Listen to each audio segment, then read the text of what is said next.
19 година, час новин на АТР. Ви дивитеся «Заман». Підсумки 22 лютого, 1456-й день анексії Криму. В студії Ескандер Мометов. У цьому випуску розкажемо про таке. У східній Гуті асадівські війська вже 4 дні бомблять повстанців. Ситуацію розглядатиме Радбез ООН. Одиночний пікет у середмісті Києва ветеран Кримсько-татарського національного руху вимагав від глави держави Петра Порошенка автономії для Криму. 22 лютого 2014-го. Хроніки окупації. АТР продовжує цикл сюжетів про те, як захоплювали Крим. Вшанування пам'яті першого муфтія Криму Номана Челебіджихана. До Києва з'їхалися спортсмени на турнір із національної боротьби «Курєш».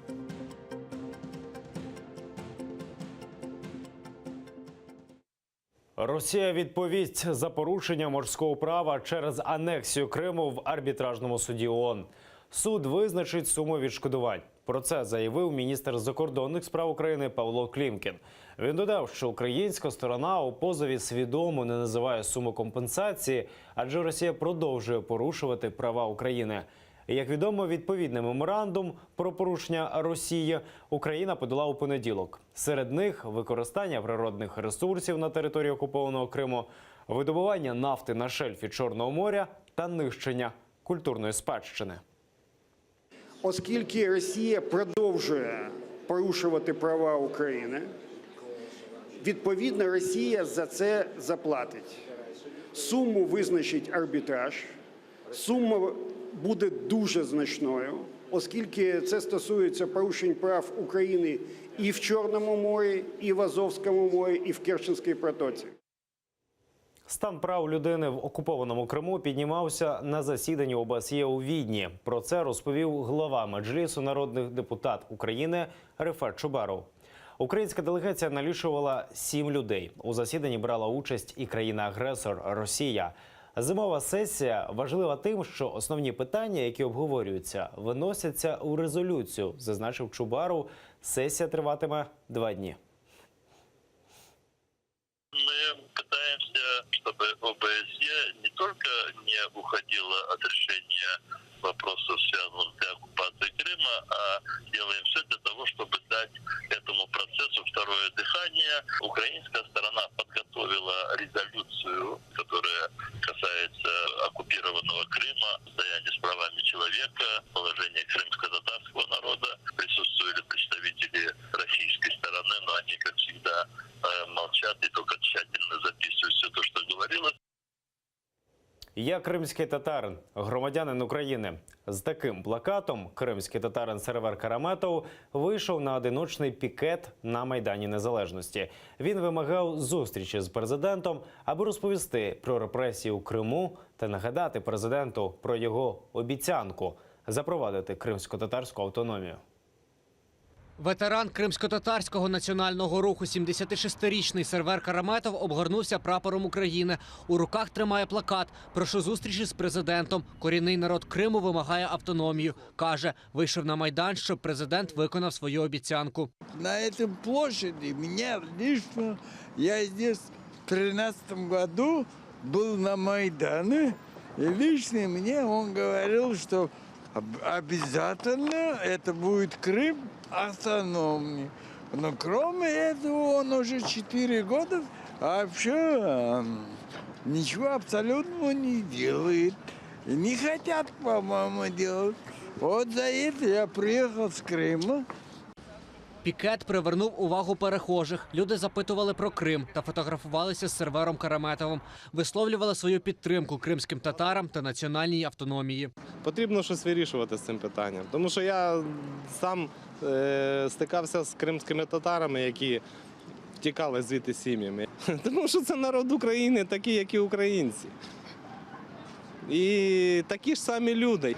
І дивлюсь на людину, яка вже в віці стоїть тут, яка теж хоче свободи для свого народу. Це не перший одиночний пікет кримця. Торік у Сімферополі Сервер Караметов вийшов під будівлю окупаційного Верховного суду з плакатом «Путін. Наші діти не терористи». Це була реакція на масові репресії проти кримських татар у Криму. Тоді під час пікету його жорстоко затримали російські силовики.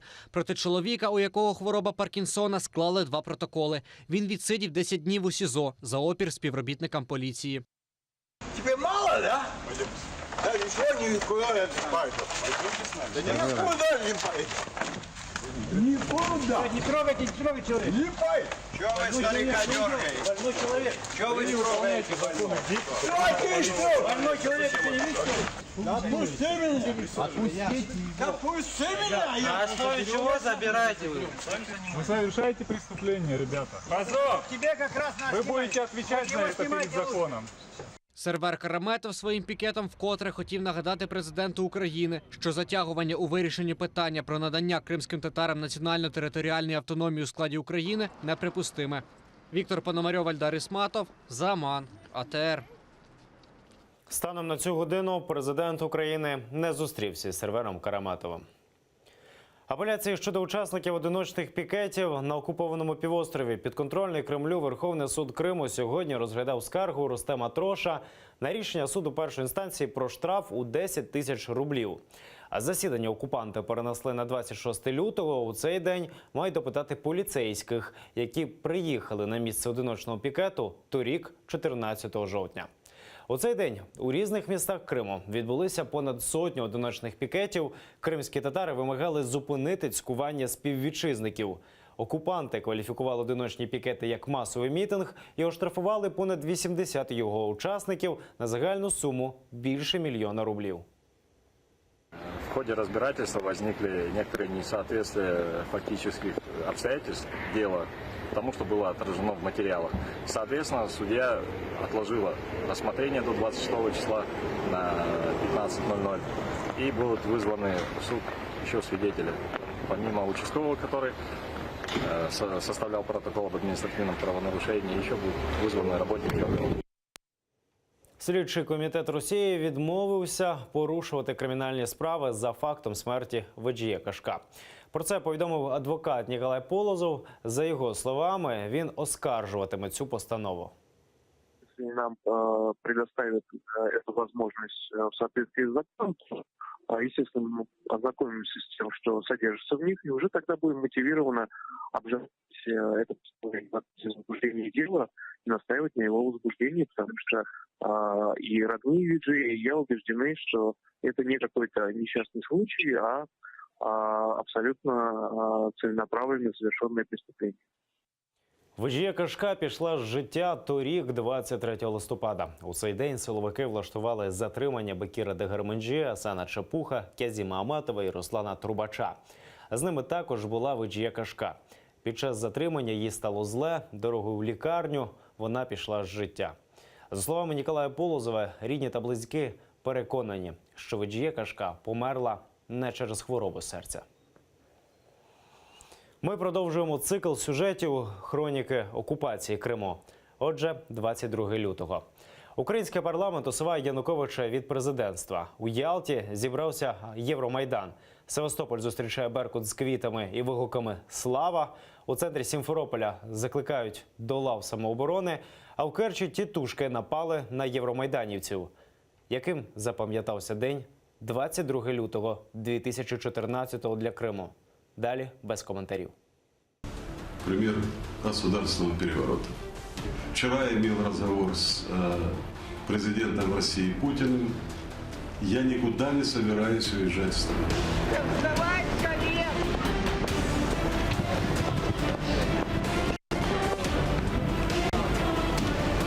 Вы обязаны защищать этом человеке. А вы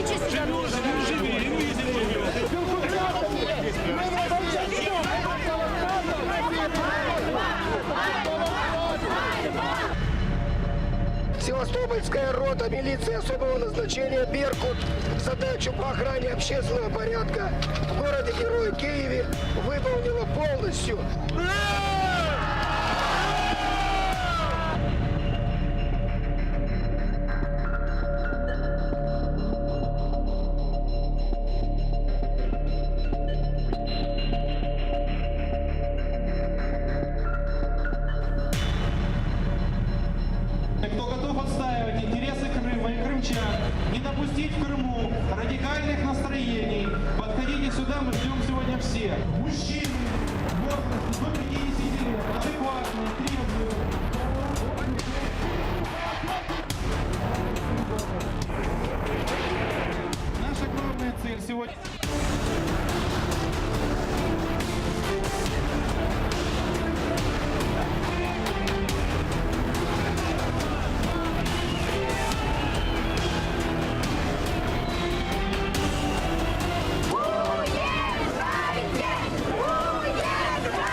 просят у каждого. Кто хочет не остаться?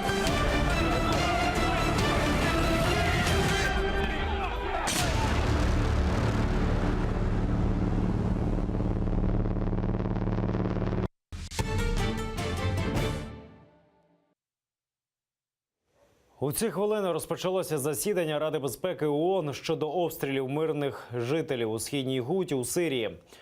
Кількість жертв серед цивільного населення зростає. За оновленими даними загинули вже більше 300 людей. Що відбувається у зоні деескалації? У нашому сюжеті. Щонайменше 250 загиблих, з них 60 дітей, ще 1500 поранено у передмісті сирійського Дамаска, Східній Гуті. Асадівські війська там бомблять сирійських повстанців вже 4 дні. Світова громада засуджує обстріли мирних мешканців. Зважаючи на втрати серед мирного населення, загострення у Східній Гуті розглядає Радбез ООН. Генсек НАТО Антоніо Гутерріш закликав припинити бійню у передмісті Дамаска. За його словами, цей шматок землі перетворився на пекло. Міністр закордонних справ Росії Сергій Лавров заявив, що Москва розгляне можливість підтримки резолюції Радбезу ООН про припинення вогню в Сирії. За його словами, повстанців у Гуті попереджали про вхід проасадівських військ. Ті, мовляв, відмовились залишити місто. Натомість використовують мирних мешканців як живий щит. Буквально несколько дней назад наши военные, которые работают в Сирии, в центре по примирению враждующих сторон, предложили боевикам уйти из Восточной Гуты по-доброму, так же, как в свое время была организована эвакуация боевиков с их семьями из Восточного Алеппо. Тим часом канцлер Німеччини Ангела Меркель звернулася до європейських лідерів під час свого виступу у Бундестазі з вимогою сприяти припиненню кровопролиття в Сирії. Зараз ми бачимо жахливі події у Сирії. Боротьбу режиму не з терористами, а проти власного народу. Вбивають дітей, руйнують лікарні. Це все різанина, яка заслуговує на осуд. Ми, як європейці, маємо покласти їй край. Східна Гута – передмістя сирійської столиці Дамаск. Її контролюють сирійські повстанці. Осаджують урядові війська Башара Асада. Торік, 4 травня, Східну Гуту включили у список зон деескалації. Гарантами режиму припинення вогню у Сирії виступають Росія, Іран і Туреччина. Олена Шустова, Заман, АТР.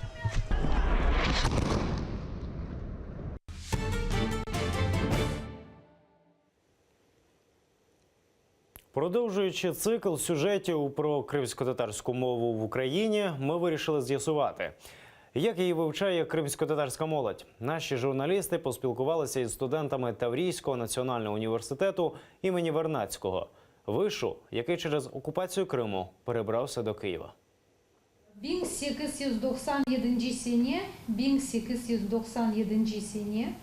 Так, через поезію Ешрефа Шемізаде студенти першого курсу Таврійського національного університету знайомляться з рідною для них мовою. Більшість з них – кримські татари, проте вивчення мови вони починають практично з нуля. В цьому і полягає основна складність, кажуть викладачі. Студентам вишу доводиться надолужувати шкільну програму, а лекції доводиться проводити 3 мовами. Наши студенты разных национальностей, и преподавание ведется на 2, иногда на 3 языках. Если наши студенты в Крыму как-то изучали в школах крымско-татарский язык, то наши сегодняшние студенты, находящиеся здесь, в основном с материковой Украины, несмотря на то, что они по национальности крымские татары. Ребята и в школе не приходили ни язык, ни литературу. 15 студентів на 2 курси. Кримсько-татарську літературу в ТНУ вивчають у вузькому, практичному сімейному колі. Читають вірші, досліджують біографії і сперечаються про мотиви авторів. Вивчають кримсько-татарську студенти не заради оцінок чи престижу. Для них це питання національної приналежності. Это мой родной язык, и я поступил сюда, чтобы...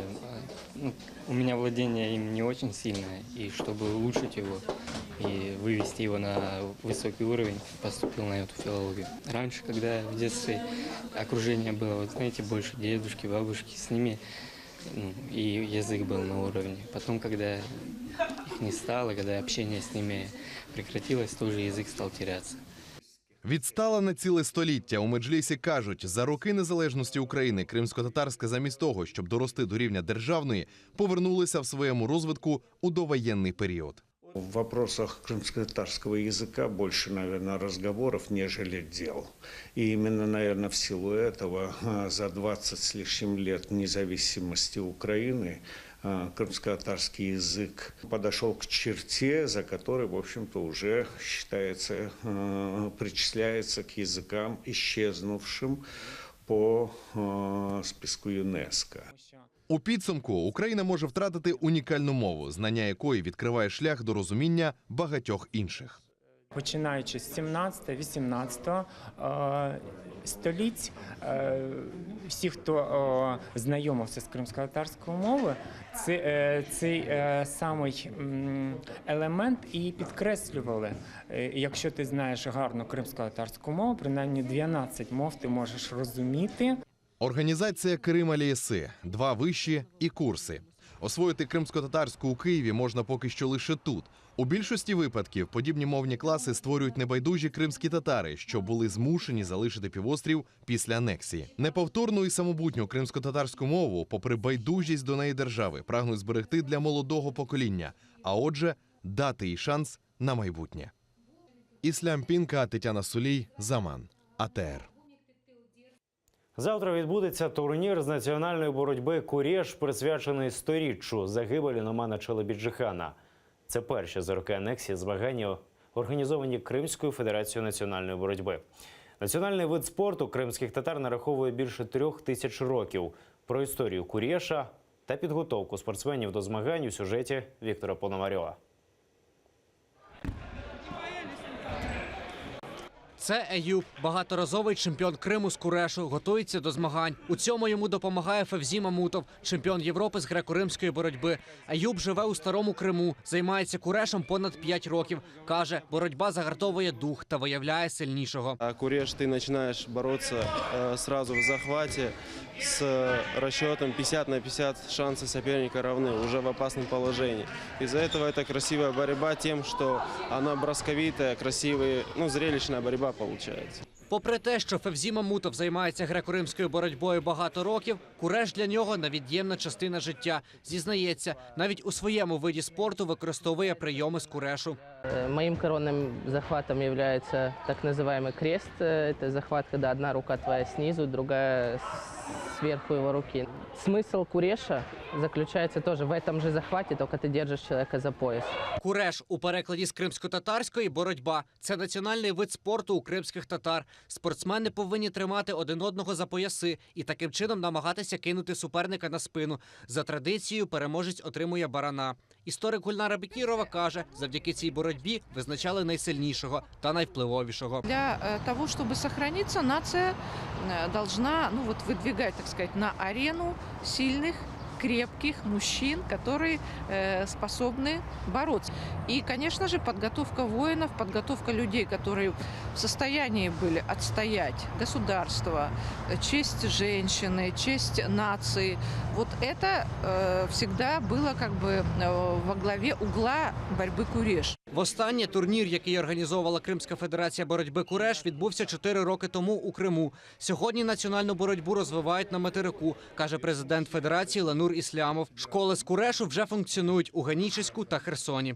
Я прошу всех украинцев, кто не безразлична судьба крымских татар, судьба Крыма, прийти и поддержать наших борцов своими аплодисментами, своими овациями, чтобы люди действительно не на Крым, это Украина, как обычно любят очень много говорить наших политиков, а вот прийти и доказать своим присутствием, что все-таки Крым – это Украина, это крымско-татарская земля, мы коренной народ, и поэтому мы сюда приезжаем и показываем, что мы все с Украиной вместе. И эти борцы этого заслуживают, что вы все пришли і всім оказали підтримку. Турнір з національної боротьби «Куреш», присвячений 100-річчю загибелі Номана Челебіджихана, відбудеться цієї п'ятниці у спорткомплексі Київського політехнічного інституту. Звання найсильнішого виборюватимуть близько сотні спортсменів у 9 вагових категоріях. Віктор Пономарьов, Асан Немінов, Максим Кондратенко, Нікіта Проскурін, Заман, АТР. Це всі новини на цю годину. Не пропустіть наступний випуск «Заман. Підсумки кримсько-татарську» менш ніж за годину.